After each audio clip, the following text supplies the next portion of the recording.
बिस्मिल्लाहिर्रहमानिर्रहीम। अस्सलाम वालेकुम everyone, welcome back to another video. जैसा कि आप सबको पता है, हमारा इंटरव्यू का सीरीज़ चल रही है और हमारे साथ रोज़ाना कोई ना कोई नए गेस्ट मौजूद होते हैं। आज हमारे साथ मौजूद है राविया कॉन्फिडेंस वाली, जिससे आज हमने इंटरव्यू करने वाले हैं, जिस इंटरव्यू में हम इनसे बारे में जानेंगे कि कौन है, कहाँ से हैं, क्या करती हैं, क्या इनका गोल है, क्या विज़न है और ये इस वक्त कहाँ मौजूद हैं। तो राविया, आप हमारी और जो व्यूवर हैं उनको बताएं, अपना एक छोटा सा इंट्रोडक्शन दे दें कि आप कौन है, कहाँ से हैं, क्या करती हैं। जी बिल्कुल, मेरा नाम रबिया कॉन्फिडेंस वाली है और मेरा ताल्लुक पाकिस्तान के शहर गुजरांवाला से है और एज़ अ प्रोफेशन मैं न्यूट्रिशनिस्ट हूँ और उसके साथ मैं बीएस की स्टूडेंट हूँ और इस वक्त मैं रेहान स्कूल में बैच 13 की स्टूडेंट हूँ और हमारा जो बैच है वो कंप्लीट हो गया। अब मैं अपने टास्क कंप्लीट कर रही हूँ।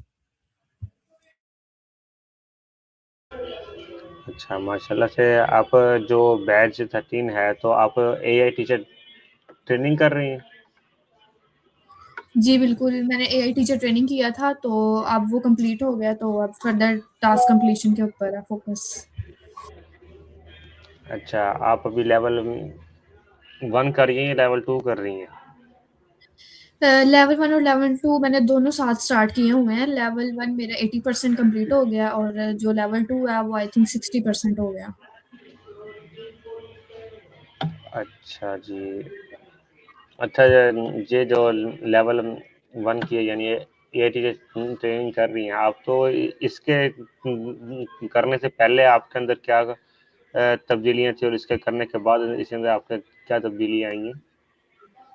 जी बिल्कुल, अगर बात की जाए रेहान स्कूल को जॉइन करने से पहले की, तो रेहान स्कूल को जॉइन करने से पहले मेरे अंदर ना कॉन्फिडेंस की बहुत ज़्यादा कमी थी। मैं किसी के साथ इस तरह बात नहीं कर सकती थी, जिस तरह के कोई स्ट्रेंजर हो ना, उसके साथ मैं बिल्कुल भी बात नहीं थी करती और ये कह लें कि कम्युनिकेशन स्किल इतनी अच्छी नहीं थी। लेकिन जब से रेहान स्कूल को जॉइन किया, यहाँ पे इस तरह के टास्क होते हैं कि आपने टेडेक्स रिव्यूज़ देने होते हैं, इंटरव्यूज़ करने होते हैं डिफरेंट लोगों के साथ, तो उससे ये होता है कि आपके अंदर कॉन्फिडेंस भी आता है और आपकी जो कम्युनिकेशन स्किल है ना, वो बेहतर होती है। तो रेहान स्कूल को जॉइन करने के बाद मेरे अंदर एक ये चेंज आया। अच्छा, अब आपने जो है ये टास्क करती हैं, तो इसमें से आपका फ़ेवरेट टास्क कौन-सा है? फेवरेट की बात की जाए तो सारे टास्क ठीक हैं, अच्छे लगते हैं, हो जाते हैं, लेकिन अगर फेवरेट टास्क की बात की जाए तो वो यही है कि चैट जीपीटी से इमेज बनवाना, वो इसलिए कि वो जल्दी हो जाता है और उसके लिए इतना कोई टाइम भी नहीं होता, विद इन फ्यू सेकंड्स वो आपका टास्क हो जाता है। अच्छा, आपको क्या वो पेश आई कि आपने रेहान स्कूल के वो एआई टीचर ट्रेनिंग के अंदर आपको क्या कमी पेश आई थी? यानी क्या कोई बात हुई थी या फिर आप चाहती थी या आपका इंटरेस्ट था इसके अंदर? जी, बिल्कुल, डिजिटल स्किल्स को सीखने का और इस तरह कंप्यूटर के साथ कनेक्टेड चीज़ों को सीखने का ना मेरा शुरू से शौक था। तो सेकंड ईयर के बाद मैंने 1 साल फ्री किया, तो उसके अंदर मैं बाबा काफ़ी चीज़ों को इनको देख रहे थे कि कोई हो सर रेहान को वो काफ़ी देर से फ़ॉलो कर रहे थे। तो फिर उन्होंने बात की और फिर मुझे यहाँ पर एडमिशन लेकर दिया। दरअसल ये उनका भी था और खुद मेरा पर्सनल भी था कि मुझे ये अच्छी लगती थी ये फ़ील्ड। अच्छा, ये एक सवाल है जो तकरीबन लोग सारे कहते हैं कि एआई लोगों की नौकरियाँ खा जाएँगी। आपका इसके बारे में क्या डिसीजन है? जी, बिल्कुल, ये क्वेश्चन काफ़ी ज़्यादा पूछा जाता है, तो इसका यही आंसर है कि हम जिस हिसाब से या जिस तरीके से एआई को यूज़ करेंगे ना, वो हमें वैसा ही फीडबैक देगा। अगर हम उसको पॉज़िटिव वे में यूज़ करेंगे, तो हमें उसके पॉज़िटिव इम्पैक्ट ही नज़र आएँगे, अगर हम उसको नेगेटिव वे में यूज़ करेंगे, तो उसके नेगेटिव इम्पैक्ट आएँगे। और ये जो बात है ना कि एआई हमारी नौकरियाँ खा जाएगा, वो बात ये है कि जो एडवांस में आगे दौर आ रहा है, तो उसमें एआई आपकी नौकरियाँ लेगा नहीं, वो रिप्लेस करेगा इंसानों को रोबोट्स के ज़रिए, तो जिससे लोग ये कहते हैं कि वो एआई हमारी नौकरियाँ खा जाएगा। तो इस यहाँ पर हमें ये ज़रूरत है कि हम अपने आप को उस दौर के मुताबिक ढालें कि बाद में हम ये ना कह सकें कि एआई ने हमारी नौकरी खाई। अच्छा जी। अच्छा, तो ये इस रेहान अल्लाह वाला का विज़न है कि पाकिस्तान का हर बंदा 1 लाख रुपए कमाए। क्या आपको लगता है कि ये कुछ सालों में पॉसिबल होगा या नहीं? जी, बिल्कुल, अगर मैं अपनी बात करूँ तो यहाँ पर लोग इसलिए आते हैं और अपने बच्चों को यहाँ पर एडमिशन इसलिए दिलवाते हैं ताकि वो फाइनेंशियल इंडिपेंडेंट हो। और जो सर रेहान का वीएन है, वो जिस तरह काम कर रहे हैं और बहुत से उनके बच्चे अब इस काबिल हो गए हैं कि वो इस तरह अर्न कर रहे हैं जिस तरह उन्होंने कहा है। तो इंशाल्लाह फ्यूचर में मैं भी इसी तरह काम करूँगी और मेरा वीएन भी यही है कि मैं आगे इस तरह अपने टास्क की कंप्लीशन के बाद रेहान स्कूल का ही एक पार्ट बन जाऊँ। अच्छा, आपने अभी तक ऑनलाइन लिया है, यानी फेस टू फेस नहीं लिया अभी तक कोई क्लास? नहीं, नहीं, ऑनलाइन ही लिया। तो ऑनलाइन में क्या वो होती है, लर्निंग होती है में फ़र्क होता है, और आपने जो बीएस किया और कॉलेज किया है, तो उसमें क्या फ़र्क होता है कुछ? जी बिल्कुल, ऑनलाइन और फ़िज़िकल में फ़र्क तो होता है। ऑनलाइन का ये होता है कि आप जो अपने टीचर्स हैं, उनकी वो जो एक अफ़ेक्शन होती है ना, वो आपको मिलती है, लेकिन फ़िज़िकल में ज़्यादा मिलती है बजाए इसके कि ऑनलाइन में। लेकिन अगर रेहान स्कूल की ऑनलाइन सेशन की बात की जाए, तो जब वो हमारा होता था 2 घंटे का सेशन होता था, तो उसमें काफ़ी कुछ हमें सीखने को मिलता था और काफ़ी सारी हमारी लर्निंग होती थी। हम अपने टास्क करते थे और जहाँ पर कोई मुश्किल पेश आती थी, हमारे फैसिलिटेटर हमें गाइड करते थे। और अगर फिज़िकल क्लासेस की बात की जाए तो फिज़िकल क्लासेस होती हैं अगर ट्रेडिशनल स्कूल में देखी जाए तो वहाँ पर यही होता है कि आपने एक चीज़ को उनका जो ट्रेडिशनल स्कूल का जो एजुकेशन सिस्टम है ना वो नहीं ठीक है अगर हम उसको रेहान स्कूल के साथ कंपेयर करें। रेहान स्कूल में अगर हम पढ़ते हैं तो वो हमें स्किल्स सिखाते हैं और हमें इस काबिल बनाते हैं कि हम फ्यूचर में कुछ कर सकें। बजाय इसके कि ट्रेडिशनल स्कूल हमें बस जो रटा-रटाया उन्होंने उनका जो सिलेबस है वही पढ़ाना है। ना प्रैक्टिकल्स का कोई इतना ख़ास इंतज़ाम होता है और इसी तरह यही होता है कि वो आपको रटा-रटाया सिस्टम पढ़ाते हैं बजाय इसके कि हाँ, स्कूल में आपको स्किल्स प्रोवाइड की जाती हैं। आपके फैसिलिटेटर कौन होते थे? मेरे फैसिलिटेटर मिस महा ग्राफ़िक्स वाली और मिस अफ़ीफ़ा उस्मान एजुकेशन वाली। अच्छा, और आपकी क्लास की टाइमिंग क्या होती थी? मेरी क्लास की टाइमिंग 8 से 10 रात में।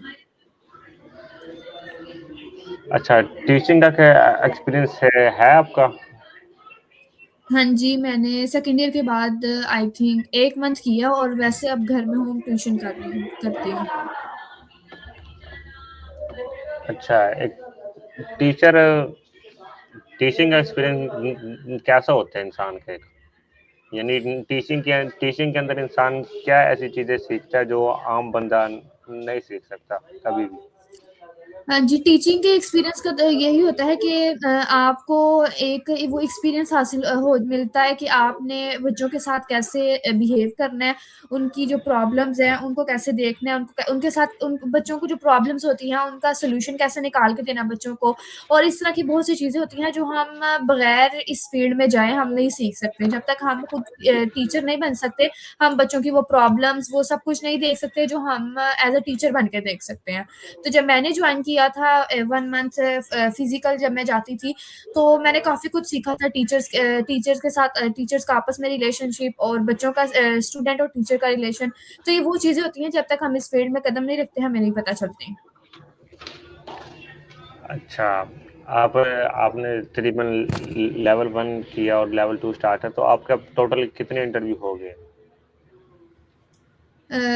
काउंट तो नहीं किए बट आई थिंक 15 प्लस हो गए हैं।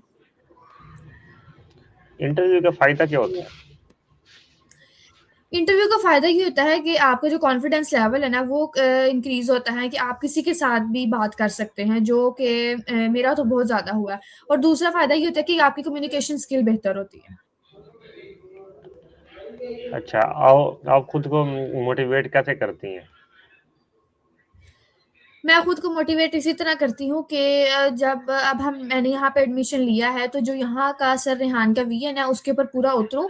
जो वो कहते हैं कि हर बच्चा खुद फाइनेंशियली इंडिपेंडेंट होगा तो उसके ऊपर पूरा उतरूँ। उनके विज़न को ही सामने रखते हुए मैं खुद को मोटिवेट रखती हूँ। आपके घर में से आपको ज़्यादा सपोर्ट कौन करता है? मेरे घर में से ज़्यादा सपोर्ट बाबा करते हैं क्योंकि उन्होंने ही मुझे यहाँ पे एडमिशन लेकर दिया और ख़ैर इस तरह क्रिटिसाइज़ तो कोई भी नहीं करता घर में लेकिन अगर सपोर्ट की बात की जाए तो ज़्यादा बाबा ही करते हैं। सही। आपकी लाइफ में सबसे बड़ा लेसन क्या था? मेरी लाइफ में सबसे बड़ा लेसन ये था कि जब कामयाबी खुद आपने हासिल करनी है बजाय इसके कि आप दूसरों के ऊपर डिपेंडेंट रहें कि कोई आएगा मतलब कि कुछ हमारे लिए माहौल या इस तरह का एनवायरनमेंट बनाएगा तो ही हम कामयाबी हासिल कर सकते हैं। इस तरह बिल्कुल भी नहीं होता। अगर आपने कामयाबी हासिल करनी है तो खुद ही आपको जद्दोजहद करनी पड़ती है, अपना आप मारना पड़ता है, अपना टाइम लगाना पड़ता है, सब कुछ इन्वेस्ट करना पड़ता है, तभी जाके आपको कामयाबी मिलती है। कोई दूसरा आपके लिए इसको तैयार प्लेट में आपके सामने नहीं रख के देगा। आपका विजन क्या है? हर इंसान का एक विजन होता है कि मैं ये करूं। आपका विजन क्या है? जी, बिल्कुल, अगर एज़ अ प्रोफ़ेशन देखा जाए तो मेरा विज़न ये है कि मैं अपने जो मैं न्यूट्रिशनिस्ट हूँ उसके साथ मैं ऐसी हूँ कि जो हमारे पेशेंट्स होते हैं उनको अच्छे से डील करूँ, उनके जो भी क्यूरीज़ हों उनका आंसर करूँ और अच्छे से उनके साथ डील करूँ। और यहाँ पे अगर रेहान स्कूल में डिजिटल उसमें देखा जाए तो मेरा ये विज़न है कि जो जिसने पहले भी बताया कि जो सर रेहान का विज़न है उस पे पूरा उतरूँ और अपने आप को रेहान स्कूल का एक पार्ट देखूँ। अच्छा, आपने कॉन्फिडेंस वाले क्यों चूज़ किया? जी, तो कॉन्फिडेंस वाली जिस तरह रेहान स्कूल में एक रूल होता है कि आपने अपने नाम के साथ कोई वाला या वाली अटैच करना होता है, तो मैंने अपने नाम के साथ कॉन्फिडेंस वाली इसलिए अटैच किया, जिससे मैंने आपको बताया कि यहाँ पे आने से पहले मेरे अंदर कॉन्फिडेंस की बहुत ज़्यादा कमी थी। तो इसको मैंने इसलिए चूज़ किया कि ये मेरे सामने रहे और ये मुझे रिमाइंड कराता रहे कि मैंने अपना कॉन्फिडेंस नहीं लूज़ करना और जो मैंने वीएन है, जो मेरे मकसद हैं, उसको मैंने अचीव करना है, तो इसलिए मैंने अपने नाम के साथ कॉन्फिडेंस वाली लगाया। आप अपने आप को अगले 4 साल में कहाँ देखती हैं? अ, अगले 4 सालों में अपने आप को एक प्रोफ़ेशनल आप ये कह लें पर्सन देखना चाहूँगी, हर लिहाज़ से और अगर बात की जाए यहाँ की तो इस फ़ील्ड में मैं इतना आगे जाना चाहती हूँ और यही कि रेहान स्कूल का एक पार्ट बन के उनके साथ ग्रो करना चाहती हूँ। अच्छा, आप कह रही हैं कि आप पार्ट बनना चाहती हैं रेहान स्कूल का, तो इसका क्या वजह है और आप पार्ट कैसे बनेंगी? कोई एज़ अ टीचर करेंगी, एज़ अ प्रिंसिपल या तो इसका मकसद ये है कि मुझे ये सिस्टम अच्छा लगता है, सर रेहान का जो वीएन है, तो इस वजह से मैं बनना चाहूँगी और अगर पार्ट कैसे बनना है, इसकी बात की जाए तो स्टार्ट में यही होता है कि आप बनते हैं फैसिलिटेटर, उसके बाद आप जिस तरह आपकी बाकी वो जगह पे होता है कि आपकी कारकर्दगी को देखा जाता है, उसके हिसाब से आपको फिर आगे नेक्स्ट किया जाता है, प्रिंसिपल जो भी आगे होता है। अच्छा, स्कूल और कॉलेज में क्या फ़र्क होता है? सिंपल स्कूल या फिर ट्रेडिशनल स्कूल या रेहान स्कूल? रेहान स्कूल और आम स्कूल में क्या फ़र्क है?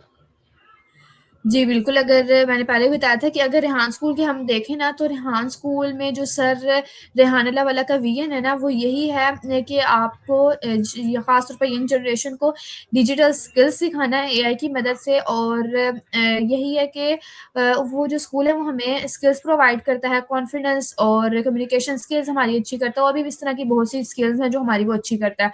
लेकिन अगर हम ट्रेडिशनल स्कूल को देखा जाए, ट्रेडिशनल स्कूल में ऐसा कुछ नहीं होता, वहाँ पे आपने एक फिक्स टाइम पर जाना होता है, आपने जो काम के होते हैं, आपको असाइन किए होते हैं, आपने वो करने होते हैं। टीचर आता है, आपका लेक्चर लेता है और आपको नेक्स्ट डायरी करके वाके दे देता है। तो इस तरह अगर देखा जाए तो इस तरह इतनी लर्निंग नहीं होती जितना कि हम प्रैक्टिकल करके करते हैं, जिस तरह के रेहान स्कूल में करवाया जाता है।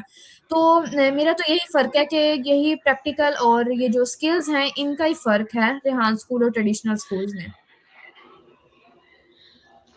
अच्छा, जैसे कि रेहान कॉलेज स्टार्ट है, मैं उसका खुद लिए उसका स्टूडेंट हूँ। तो यहाँ पर सर रेहान कहता है कि हम फ्यूचर लीडर बनाते हैं, तो आपके क्या लगता है कि फ्यूचर लीडर के अंदर क्या खसूसियात होनी चाहिए? जी, अगर हम फ्यूचर लीडर की बात करें ना तो फ्यूचर लीडर वो होता है जो इस तरह से आपको लीड करता है कि पहले वो खुद सीखता है, उस पे तजुर्बा करता है और फिर दूसरों को सिखाता है कि किस तरह से इसको करना है या क्या इसमें चेंजिंग लानी है, किस तरह से सब कुछ लेकर चलना है। और लीडर का मकसद यही होता है कि वो आपको लीड करता है, वो उन सब का रहनुमा होता है जो उसके अंडर होते हैं, जिनको वो लेके चल रहा होता है। तो उन सब की जो कामयाबी है या आप ये कह लें कि उनकी जो अचीवमेंट का जो इन्हिसार है ना, वो लीडर के ऊपर ही होता है। अच्छा, आप सर रेहान को कितने साल से जानती हैं? मैं अभी इतना कोई ख़ास सर को जानती नहीं थी, जब से मैंने ये जॉइन किया तब से ही मैं जानती हूँ, या उससे 1-2 मंथ्स पहले तब बात चल रही थी यही कि एडमिशन लेना है, तो बाबा उनको काफ़ी देर से I think 1 and half year से जानते हैं, तो मैं अभी 3 टू 4 मंथ्स ही हुए हैं। अच्छा, अगर आप अपनी ज़िंदगी की एक आदत चेंज कर सकती हैं तो क्या होगी? अगर मैं अपनी ज़िंदगी की एक आदत चेंज करूँ तो वो यही होगी कि सोशल मीडिया का यूज़ कम करूँ बजाय फ़िज़ूल वो जो फ़ालतू हम यूज़ करते हैं रील्स वग़ैरह देखकर, उसकी बजाय अपने इस काम पे फ़ोकस करें। वैसे ये मेरी जो आदत है, ये जब से मैंने रेहान स्कूल को जॉइन किया है ना, काफ़ी चेंज हो गई। जो मेरे पास जितना भी फ्री टाइम होता है ना, जिसमें ये कह लें कि हम रील्स स्क्रॉल करना इस तरह, तो वो मैं सारा टाइम अपना रेहान स्कूल को ही देती हूँ। तो ये मेरी आदत चेंज हो रही है और इंशाल्लाह चेंज हो जाएगी मुकम्मल। क्या इससे पहले भी आप सोशल मीडिया पर इतनी एक्टिव थी रेहान स्कूल से पहले भी? नहीं, मैं सर रेहान स्कूल में आने से पहले इतनी सोशल मीडिया पे एक्टिव नहीं थी। असल में सक्सेस बंदा कौन होता है? सक्सेसफुल बंदा वो होता है जिसने जो अपने गोल्स या जो विजन होते हैं, जो सेट किए होते हैं, उनको वो पा लेता है और आप ये कह लें कि दूसरों को वो इस तरह वो अपनी अचीवमेंट इस तरह से हासिल करता है कि दूसरों को उसके ऊपर वो नहीं होता। आप ये कह लें कि उनको उसको क्रिटिसाइज़ नहीं करते। क्रिटिसाइज़ भी करते हैं लेकिन उस वे में कि उनको गलत कह के वो आगे गया है, बजाय इसके कि सब पॉजिटिव वे में जाए और अपनी सक्सेस को अचीव करे। तो ये मेरे ख़्याल से एक यही है कि सक्सेसफुल यही होता है बंदा। अच्छा, जब आप थक जाती हो तो खुद को कैसे रिचार्ज करती हो? अगर इंसान थक जाए तो अगर मैं थकती हूँ तो मैं यही करती हूँ कि मैं थोड़ी-सी रेस्ट कर लेती हूँ, तो उसके बाद जब हम उठते हैं तो माइंड फ्रेश होता है। कोई इस तरह से कोई वॉक वग़ैरह कर ली और यही कुछ छोटी-मोटी चीज़ें होती हैं जिनसे बंदा फ्रेश हो जाता है। आपके ख्याल में डिग्री ज़्यादा वैल्यूएबल है पाकिस्तान में या स्किल? पाकिस्तान में स्किल ज़्यादा वैल्यूएबल हैं, क्योंकि डिग्री तो हर दूसरे इंसान के पास है और वो ऐसे ही बेरोज़गार बैठा है। बजाय इसके कि स्किल्स यहाँ पर बहुत कम है किसी के पास ये क्योंकि जो लोग बेरोज़गार बैठे हैं उनके पास यही डिग्री है किसी के पास यही कि वो कॉलेज या यूनिवर्सिटी से निकल कर आया उसके पास डिग्री है। पाकिस्तान में जो मैटर करता है वो स्किल्स है, आपकी स्किल्स मैटर करती है जिनकी बेस पे आपको आगे नेक्स्ट जॉब मिलती है या आप फर्दर कोई अपना बिज़नेस स्टार्ट कर सकते हैं, किसी भी तरह की कोई चीज़ स्टार्ट कर सकते हैं। क्या हर अच्छा टीचर एक अच्छा स्टूडेंट होता है? ज़रूरी नहीं। कुछ लोग ऐसे भी होते हैं जो अपनी टीचर बनने से पहले अपनी स्टूडेंट लाइफ में इतने वो नहीं होते अच्छे नहीं होते। बाद में जब वो टीचर बनते हैं तो वो बहुत ज़्यादा अच्छे टीचर बनते हैं। तो ये हर इंसान के ऊपर डिपेंड करता है। अच्छा, क्या आपको लगता है कि आप फ्यूचर में रेहान स्कूल की एक अच्छी टीचर बनेंगी? जी, बिल्कुल जिस तरह मैं अभी अपना काम डेडिकेशन और कंसिस्टेंसी के साथ करती हूँ तब भी मैं अपना काम जो मुझे असाइन किया जाएगा उसको मैं डेडिकेशन और कंसिस्टेंसी के साथ करूँगी और मैं एक अच्छी फैसिलिटेटर बनूँगी। अच्छा जी। आप कोई आखिरी एडवाइस हमारी ऑडियंस को देना चाहें लास्ट में? जी, मैं यही एडवाइस देना चाहूँगी ख़ास तौर पर यंग जनरेशन को और फीमेल्स को, जो कुछ काम करना चाहती हैं और एआई को सीखना चाहती हैं।